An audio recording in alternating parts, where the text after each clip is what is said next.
और इधर चीन की नेवी की ताकत सवालों के घेरे में आ गई है। चीन की सबसे नई न्यूक्लियर सबमरीन समंदर में डूब गई है। दरअसल चीन ने सबमरीन के डूबने की खबर छिपा कर रखी थी, लेकिन सैटेलाइट पिक्चर से उसकी नाकामी का खुलासा हो गया है। चीन की न्यूक्लियर साजिश समंदर में डूबी।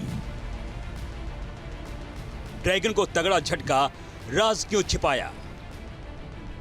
चीन ने जिसके बूते समंदर पर अपनी धौंस जमाने की तमन्ना पाल रखी थी, जिसकी बदौलत चीन भारत और अमेरिका को आंख दिखाने की कोशिश कर रहा था, उसकी वो तमाम इरादे धराशायी होकर समंदर की भेंट चढ़ चुके हैं।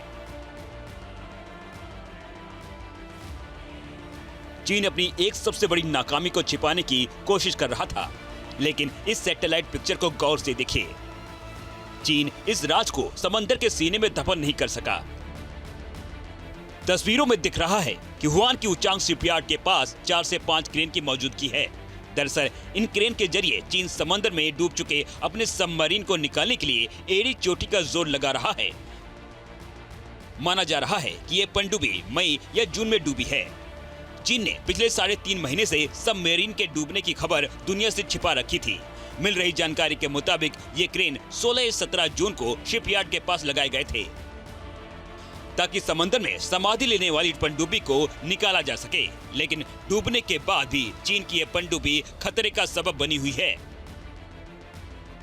जो जानकारी है उसके आधार पर कहा जा रहा है कि चीन का यह सबमरीन टाइप 041 झोउ क्लास का था, बिल्कुल नया था और फिटिंग के आखिरी दौर में था। बताया जा रहा है कि इसे न्यूक्लियर पावर से चलाया जाना था। फिलहाल इस बात के सबूत नहीं मिले हैं कि डूबने वाली पनडुब्बी में कोई नौसैनिक सवार था या नहीं, लेकिन खतरा इस बात का भी है कि जहां से ये सबमरीन डूबा है वहां रेडिएशन भी फैल सकता है, लेकिन इसकी कोई खबर नहीं है। इसे लेकर चीन कोई जांच पड़ताल कर रहा है या नहीं। चीन ने पिछले कुछ साल के दौरान सबमरीन की नई सीरीज के निर्माण को तेज कर दिया है। चीन के पास दुनिया की सबसे बड़ी नौसेना है और अब वो न्यूक्लियर सबमरीन के बेड़े में बढ़ोतरी कर रहा है।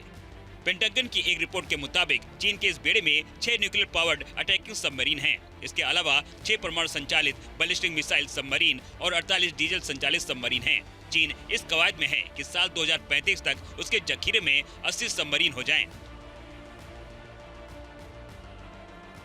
अमेरिकी मीडिया में कहा जा रहा है कि समंदर में डूबे सबमरीन को निकालने में महीनों लग सकते हैं, लेकिन इससे जाहिर हो रहा है कि चीन का रक्षा उद्योग जितना ताकतवर दिखता है उतना है नहीं। यानी चीनी सेना की निर्माण क्षमता पर भी सवाल उठ रहे हैं।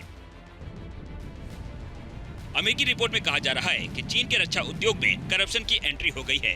एक्सपर्ट भी ये मान रहे हैं कि अमेरिकी पनडुब्बी से मुकाबला करने की जल्दबाजी में चीन अपने इन बेड़ों को गर्क करने पर तुला हुआ है। Team news nation. News nation अब व्हाट्सएप पर खबरों के ताजा अपडेट के लिए न्यूज नेशन के इस QR कोड को स्कैन करें।